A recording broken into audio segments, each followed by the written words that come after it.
Bismillahirrahmanirrahim. Assalamualaikum warahmatullahi wabarakatuh.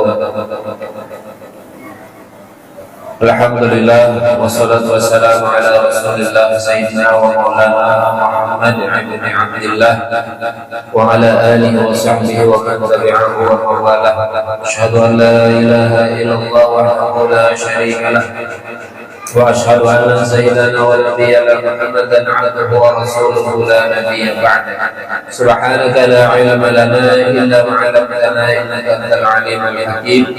Rabbi shrah li sadri wa yassir li amri wahlul 'uqdatam min lisani yafqahu qawli. Amma ba'd. Para jemaah yang dimuliakan Allah, alhamdulillah kita bersyukur kepada Allah Subhanahu wa taala atas segala nikmat yang diberikan oleh Allah kepada kita semua sampai saat ini, sehingga kita bisa hadir ke dalam masjid ini menjalankan ibadah dan menuntut ilmu. Mudah-mudahan setiap ibadah kita diterima oleh Allah dan ilmu yang kita dapatkan bermanfaat dan berguna serta bisa menyelamatkan kita dunia dan akhirat. Amin ya rabbal alamin. Salawat dan salam tidak lupa kita sampaikan ke junjungan kita Nabi besar Muhammad sallallahu alaihi wasallam, pada para keluarganya, para sahabatnya, para pengikutnya, dan juga mudah-mudahan sampai kepada kita semua hingga akhir zaman. Para jemaah yang dimuliakan Allah, kita lanjutkan kajian kita di dalam kitab Bulughul Maram, dan kita ulang sedikit satu hadis. Wa an Abdullah bin Umar radhiyallahu anhu qala, dari Abdullah bin Umar radhiyallahu anhu dia berkata, qala Rasulullah sallallahu alaihi wasallam, telah bersabda Rasulullah sallallahu alaihi wasallam, idza kana al-ma qullatayn lam yahmilil khabatha, jika air itu ada dua kullah maka tidak ada yang dapat mengotorinya.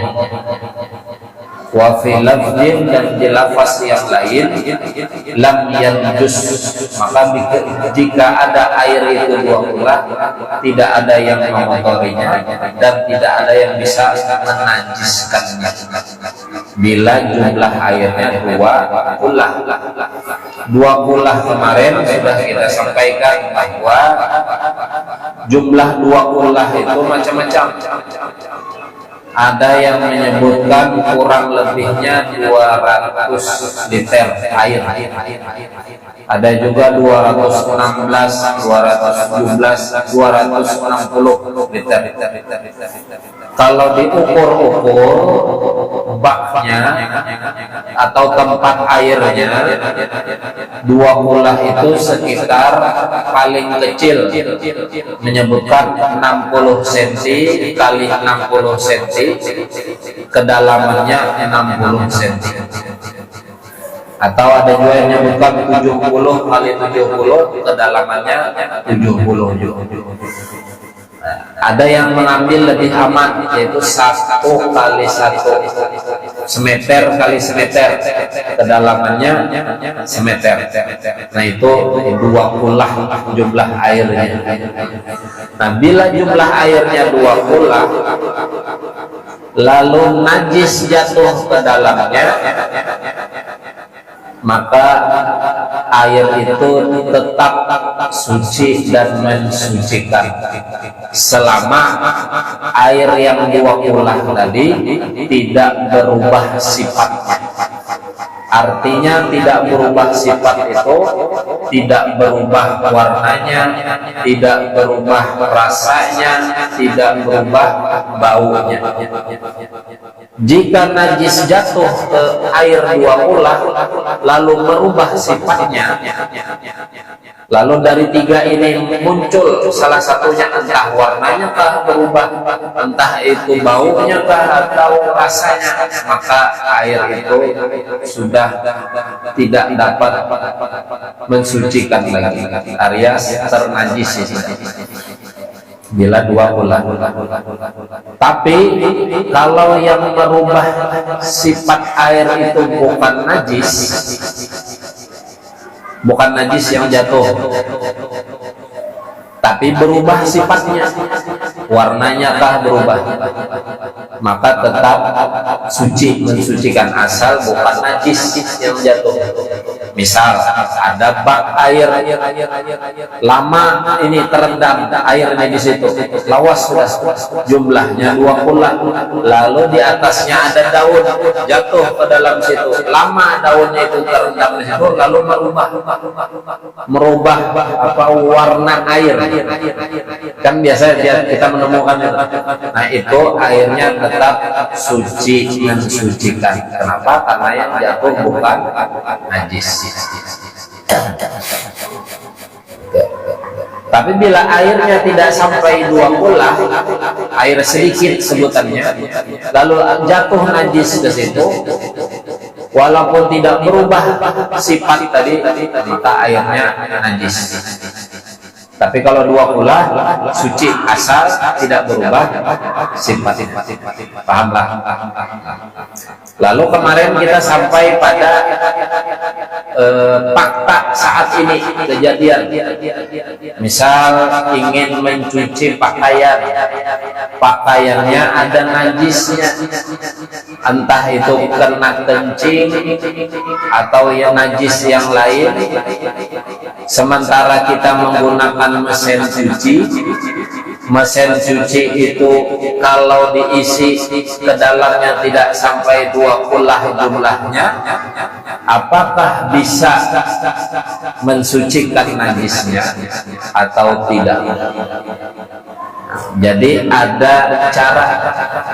Kalau kita mencuci pakaian yang ada najisnya itu di dalam mesin cuci, airnya dahulu yang diisi, kemudian pakaiannya dibuat, nah itu tidak bisa mensucikan. Kenapa? Karena air yang tergenang di dalam mesin cuci itu kejatuhan najis. Seperti hadis tadi kan, kejatuhan najis. Walaupun tidak berubah sifat airnya, tapi karena tidak sampai 20 kejatuhan najis, maka airnya berubah menjadi bukan najis, tidak bisa mensucikan. Rigat masih bajunya kalau kayak itu. Tapi kalau dibalik caranya, pakaian yang kena najis dahulu yang dimasukkan ke dalam mesin cuci, lalu airnya belakangan, nah airnya dimasukkan, walaupun tidak sampai 20, tapi air yang didatangkan, maka itu bisa untuk suci, mensucikan, bersih, bisa mensucikan najis. Tapi hendak aman caranya, pakaian mana yang kena najis itu dibasuh dulu di luar, hendak aman, hilangkan dulu zat najisnya, hilangkan. Karena kami hilangkan dulu, hanya dimasukkan ke mesin cuci, nah itu aman lagi, bagus gitu. Kalau yang tadi itu masih ragu, nah itu caranya. Kemudian apakah boleh dicampur langsung dengan sabun? Umpamanya bajunya dimasukkan, air dimasukkan, lalu sabun dimasukkan. Apakah boleh? Boleh. Dia walaupun berubah sifat airnya karena kecampuran sabun, tapi nanti kan ada bilasan berikutnya. Nah, bilasan yang datang berikutnya itu yang membersihkan. Bahkan mesin cuci itu 2 kali lah bilasannya ya. Kalau yang otomatis 2 sampai 3 kali membilas, berarti kan mendatangkan air sampai 3 kali. Insya Allah bersih. Tapi kalau yang mesin cucinya manual, kita kan yang mendatangkan air. Wah, suka-suka. Nah, kalau caranya pakaian boleh dimasukkan, lalu air didatangkan, itu bisa untuk membersihkan najis. Asal jangan air dulu baru pakaian, maka airnya berubah menjadi bukan najis. Jadi ada cara, itulah ilmu. Jadi kalau terdagu orang membimbing itu kadang memunculkan ragu-ragu di hati. Tapi kalau sudah seperti ini, ada guru kita yang mesal-sal ilmu, belum dari guru juga, insya Allah yakin kita. Tapi kalau masih ragu tadi, ya caranya dibersihkan dulu di luar. Pakaian mana yang kena najis, bersihkan dulu di luar.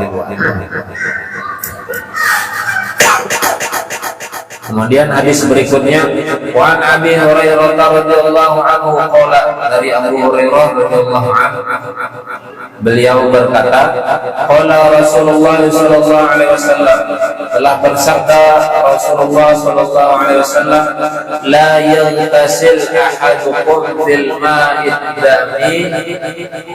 ma'id daimi wa huwa junubun, akhrajahu Muslim. Kata Nabi, janganlah salah seorang di antara kalian mandi di air yang tergenang,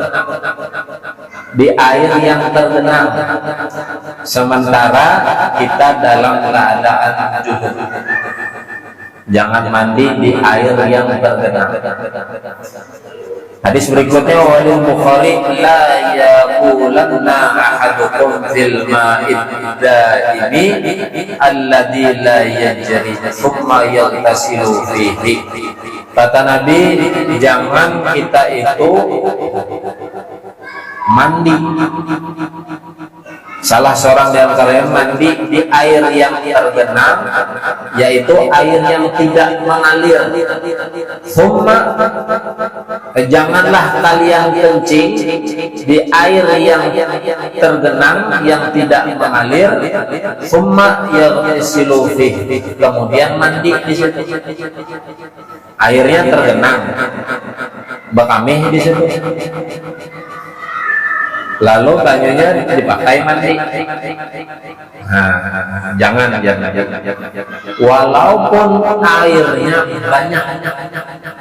Walaupun airnya banyak, bagian sedikit tadi. Pada sampai 20, ini banyak nih. Umpama kayak kolam renang. Nah, kayak kolam renang kan airnya tergenang, tidak mengalir. Bekami di situ, nah lalu mandi, itu kada boleh. Maksud hadis ini, diiringi habis bekami langsung mandi, itu kada boleh. Kada bolehnya apa? Bukan sampai kepada haram, tapi dilihat itu mererigat, bahasa kita mererigat. Bah itu mandi situ kan merigat dah. Walaupun kadang merubah sifat airnya. Kolam banyak, lebih pada 2 ulah-ulahan lebih. Bakami situ kada bakalan merubah sifat airnya kami kita. Biar kuning kami, biar habis makan sampai silin sekepeng kuning. Kalau kami kamu silin tian makan kuning, kami di kolam itu kada bakalan merubah sifat airnya. Kenapa? Larut warna kuning tadi, kembali ke asal. Nah, lalu mandi di situ. Kada boleh bukan sampai kepada haram, tapi kotor, menjijikan, mererigat, bahasa kita jangan. Itu larangan mandi. Jangan mandi. Kemudian hadis berikutnya, wali Muslim. Nah, dari riwayat Imam Muslim, wali Abi Dawud dan Abu Dawud, wala yaghtasil fihi minal janabah. Jangan mandi di air itu yang hampir kami tadi, mandinya mandi janabah, mandi junub.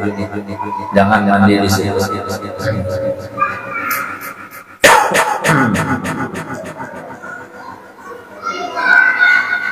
Nah, bila ada atau terdapat umpamanya di manakah ada banyu tergenang, jangan dikamihi di situ. Kamu hendak bakami, cari jangan wadah banyu yang tergenang, cari wadah bakal lain.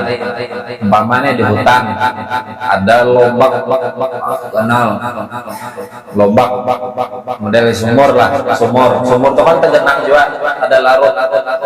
Jangan bakami di sumur situ, berjauh bakaminya, tapi ambil banyunya di situ. Jangan di situ bakami, di situ juga berbasuh. Itu mererigan, walaupun tidak merubah sifatnya, sifat air. Nah, tidak bolehnya tadi bukan sampai kepada haram, tapi jijik. Apalagi ada orang melihatnya di situ, kasihan orang. Umpamanya bayi kita aja nih, bakami kita kadang mandi, bakami orang, oh jarolan nggak ada apa-apa, banyunya banyak juga aja, lebih pada 20 juga. Sebaiknya jangan. Kenapa? Karena rigat. Nah, kemudian hadis berikutnya, wa an rajulin sahabat Nabi sallallahu alaihi wasallam qala naha Rasulullah sallallahu alaihi wasallam, Nabi melarang antagtasilal mar'atu bi fadlir rajul, perempuan mandi bekas air laki-laki. Nabi melarang perempuan mandi dari air bekas laki-laki. Ini kita perhatikan dulu. Awir rajulu bi fadlil mar'ah, atau laki-laki mandi bekas air perempuan. Wal yaghtarifa jami'a, akan tetapi mandinya itu menciduk masing-masing. Nah, itu harusnya. Ini di hadis yang inilah, menciduk masing-masing, menciduknya masing-masing. Apa bahasa kita? Ciduk aja, ciduk masing-masing, mengambil airnya masing-masing. Kemudian hadis berikutnya nanti kita jelaskan. Wa an Abi Abbas radhiyallahu anhu anna Nabi sallallahu alaihi wasallam kana yaghtasilu bi fadli Maimunah. Nah, di hadis lain Nabi mandi bekas air Maimunah, istri sendiri. Yang tadi melarang, yang ini mandi yang mana yang pakai. Nah, bingung bener guru menjelaskan. Karena tadi dilarang seorang laki mandi bekas banyu bininya. Tapi di hadis lain Nabi mandi bekas Maimunah, istri sendiri. Nah, lalu ulama menyimpulkan, pertama, hadis yang melarang tadi itu hadisnya dhaif. Ada yang mendhaifkannya, lemah status hadis. Tapi ada yang mensahihkannya. Nah, bagaimana caranya? Caranya itu menggabungkan kedua hadis ini. Nah, yang pertama tadi larangannya bukan sampai kepada haram, tapi hanya makruh aja. Larangan hanya makruh. Ini istilah kita tuh musta'mal, bakas pakai banyunya, bakas pakai. Sehingga di mazhab Imam Syafi'i kita itu kada boleh mandi atau berwudu dengan air yang musta'mal, yang bekas pakai. Di madhab kita Imam Syafi'i kalau boleh. Kalau bisa airnya air mutlak, yaitu air yang suci dan mensucikan. Kenapa? Karena kondisi kita di sini banyak air, banyak banyu kita nih. Kita di Indonesia ini banyak. Mungkin yang tadi membolehkan ambil air bekas pakai itu banyunya sedikit. Udah kita nih banyunya banyak benar. Udah kita hujan di hari-hari, tiap hari hujan, tanai banyunya. Rasa kada mungkin kita nih diisi banyu sedikit terus, rasa kada mungkin. Ya kalau banyak sungai singganalan hujan tiap hari, walaupun kada hujan sungai kada mungkin kada ada banyu. Nah maka kita mengikuti madhab Imam Syafi'i, jangan mandi atau berwudu dengan air yang isti'mal. Apa fadilatnya, hakikat keutamaannya? Kita itu tidak menggunakan air musta'mal. Walaupun air musta'mal itu tidak berubah sifat airnya, kan hanya bekas pakai aja nih, tidak berubah sifat airnya. Ada ulama yang bisa melihat apa yang tidak kita lihat, yaitu di air yang musta'mal itu terdapat najis maknawi. Najis maknawi itu samar, tidak kelihatan. Kita orang awam tidak melihat, tapi orang wali melihat bahwa air musta'mal itu kotor. Nah itu kita akan melihat. Gitulah. Nah insya Allah kita lanjutkan minggu yang akan datang. Sekali pertemuan lagi minggu yang akan datang. Habis itu puasa kita libur sebulan, karena minggu depan lah kita umumkan.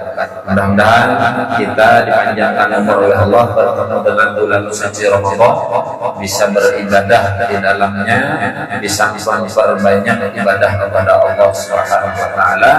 Berkah ibadah yang kita kerjakan, ilmu yang kita dapatkan, Allah wafatkan kita semua dalam keadaan husnul khotimah dan dimasukkan oleh Allah dalam surganya bighairi hisab. Amin ya rabbal alamin. Akhiri hasbunallahu wa wakil. Allahul muwaffiq ila aqwamit thoriq. Wassalamu alaikum warahmatullahi wabarakatuh.